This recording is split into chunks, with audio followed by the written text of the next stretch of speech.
So, it's Sunday evening. I've been out here all day working on this thing, trying to get all the little things buttoned up on it and fix a lot of the other just nonsense that I keep finding. Like, I'm sure I've told you all or showed you all this. This is a wire from like a lamp or something for inside your house. And then they have that wired into this little connector with some 18 gauge speaker wire.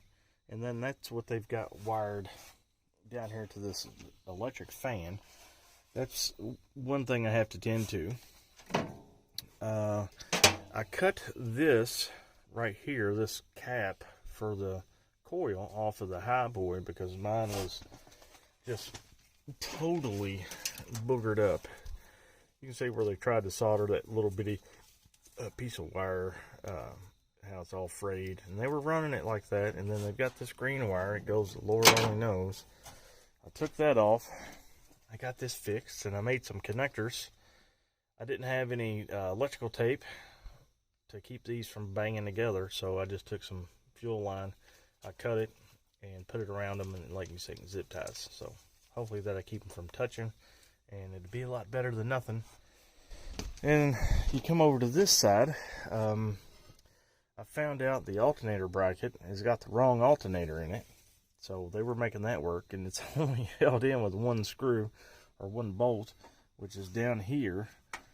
This one's just in there, but it's not going to adjust anymore or move closer in and get the alternator fan right here into this bracket. So that'll work for right now until I can come up with a better solution or find a 300 inline 6 that has the original alternator bracket. I couldn't get this bolt out of this spacer plate. This is where the old EGR stuff went. So I basically, I went to the hardware store to see if I could find a brass plug that would fit in here. The thread, this is a fine thread, and everything I was finding was coarse. So I just packed this full of RTV. So I know it's not technically right, but it'll work. I cut this out of metal here and made a blocking plate where the EGR valve actually went. So that's good. I still got to get some exhaust work figured out here because I had to cut the old exhaust manifold section off to, get everything to line up. So I've got to do a little bit of exhaust work. Jamie got me all tangled up. And I tried to find some new replacement intake and exhaust manifold bolts like these right here. These are the factory, the way they're supposed to be. Couldn't find them no place.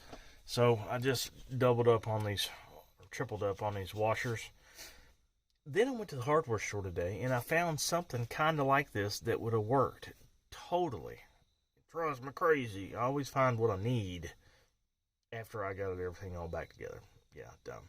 I might go back and get a handful of them just to have them later at a later date. I can go back here when I really don't have nothing else to do and switch it out. But it works. I've got everything torqued to spec. Got all the bolts on the bottom. All the bolts on the top are good. Yes. I also had to go replace this this negative battery terminal wire here because it was all just roached.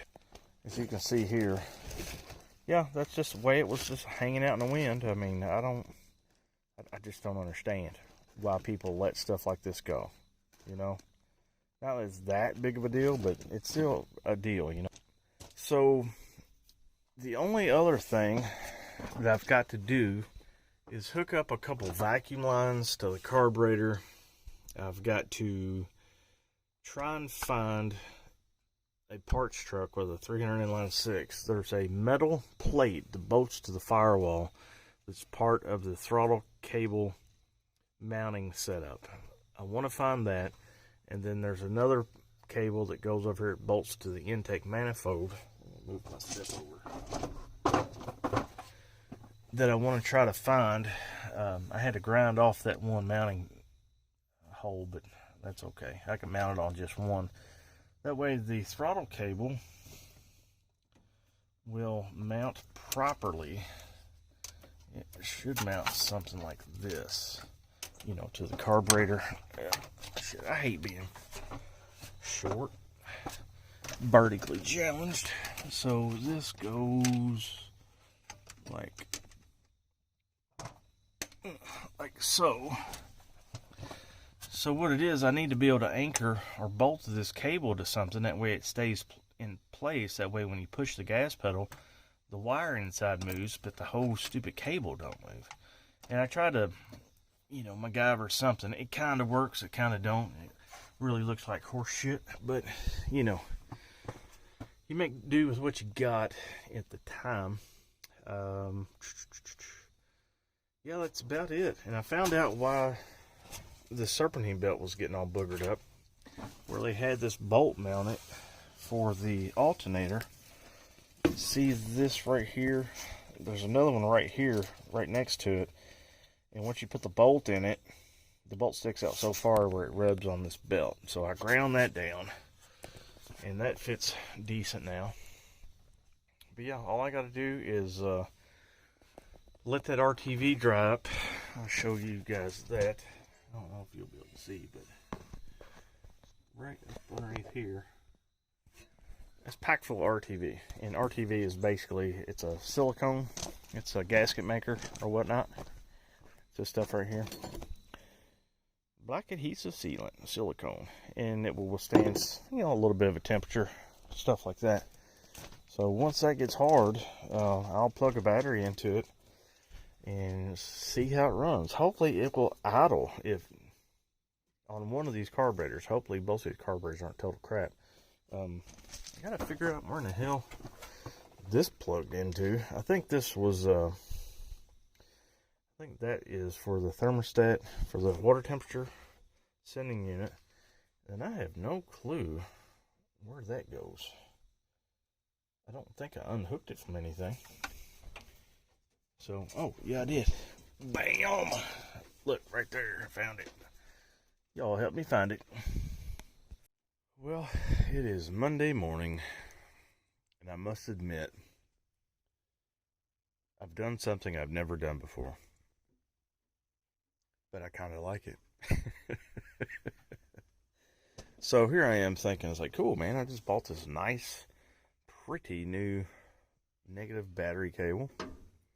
And I was like, I dig it. It looks good. I like it. And I'm like, well, I got a shitty old red or a shitty old cable over here for the positive side. And I was like, I would really like it to be pretty and red. But I didn't want to go uptown and spend $12 on this wire. So I painted it. Yeah, I totally painted it. But you know, I dig it, man. It looks good. It feels like high dollar. Yeah. That's got to be about the lamest thing I've ever done in my life. Painted a wire. So anyway, I'm about to go over here and get a battery and throw it in here. And I guess I can start cranking on this thing, seeing how it does, if it even runs.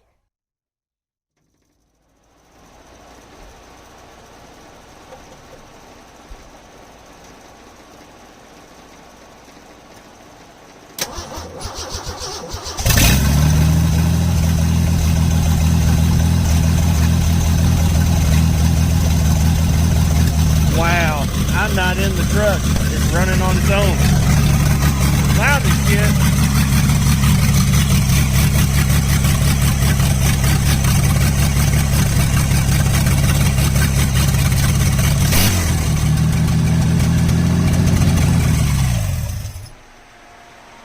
Wow. That is awesome. You see how fast that thing fired up? I did see an issue though. The alternator is sitting there going back and forth a little bit. It needs to be braced better, but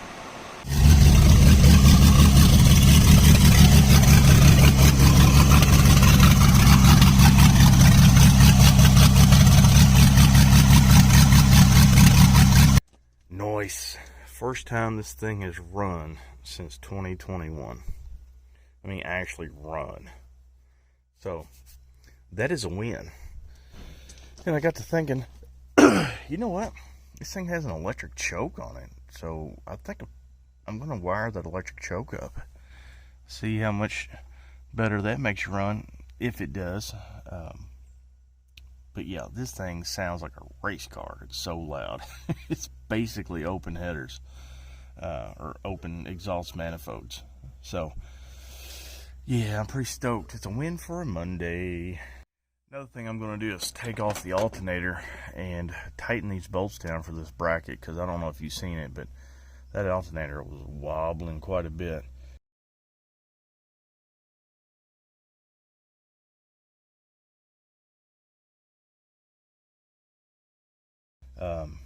Yeah, I need to remedy that, and the lower radiator hose. I'll show you. I love laying in the gravel. Lower radiator hose, it's got a little leak. There's a metal pipe that goes in between these hoses, and it looks like they've got the hose clamp too far down. So I'm going to undo that and scoot that up and tighten it up. I don't see any weird leaks from the front of the engine, which is good.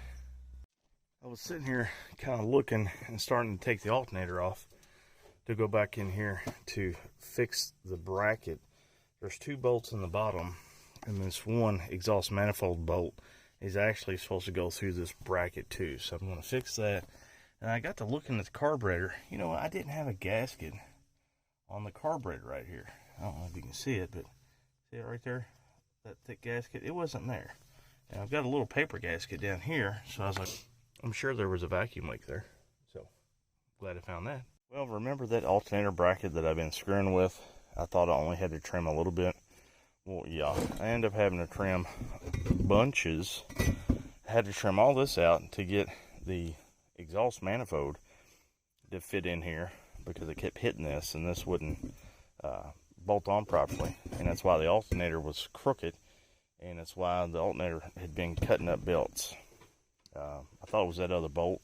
Could have been possibly, but at this point, who really knows? And then over this right here, I had to trim out so the heater core hoses, the metal tubes that come out of the water pump, wouldn't hit up against this. I know it's not pretty, but I'm getting to the point where I'm like, just work right, you know? So I don't know what I'm missing, because if this was the actual alternator bracket off of this block, which is what the young man said, I don't see why it would not fit. But then again, that's me, and I'm probably missing something, so let's go test fit it and see if finally this sits right. I got everything to line up, nothing's hitting, everything's tightened and torqued. I believe I got the alternator lined back up straight again. Yeah, you can see where I had to trim to make plenty of clearance for the heater core lines. I've trimmed back here, so there's plenty of room to miss the exhaust manifolds. I have fixed the wiring as far as the battery and the starting circuit goes. And I also put a gasket on the carburetor, which I had forgot to when I first started it. So hopefully everything is just dandy. So let's start it again.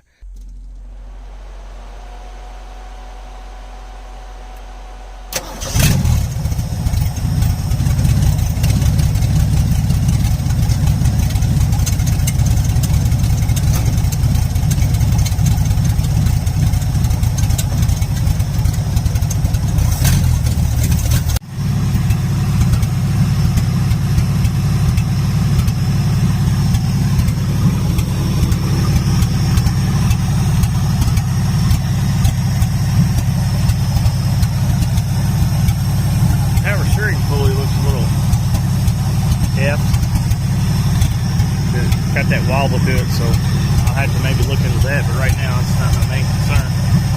My next concern is to get that bracket for the throttle cable that bolts to the firewall, and the other little bracket over behind the carburetor that, like I said, holds the throttle cable.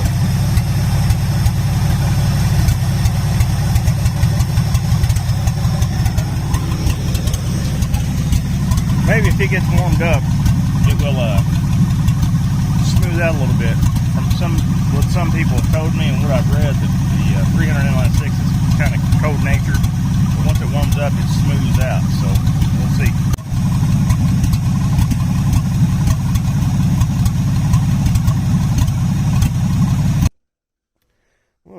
folks. Thursday. So, here's the update. I let this engine run on Tuesday for quite a long time, and it never did get over its little miss, and it's actually started running worse.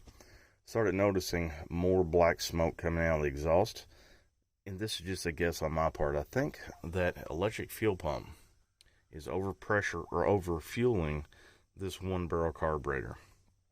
Because if I disconnect this line, turn that pump on, it shoots fuel like 10 foot. So I'm thinking this sucker here is starting to drown a little bit. And when it was running, I looked down the carburetor and I could see fuel just drip. And I think that's where the miss is coming from. So I need to find an adjustable fuel pressure regulator and a fuel pressure gauge that I can put on this fuel line right here and dial the fuel pressure up or down a little bit, because it only needs probably 3 psi. That's kind of what I'm guessing. I'm not looked into it, but I'm assuming about 3 psi is plenty for that little carburetor. So other than that, there's not a lot left I really want to do under the hood, except I would like to remove that electric fan, get the proper radiator to where this sits, back a little bit, where we can get just a regular mechanical clutch fan put in here. At a later date, I would like to take this right here. See that plate right here that I'm pointing at, the 2 bolt holes? That is where the mechanical fuel pump should go on 86 and older engines. This is 87 or later.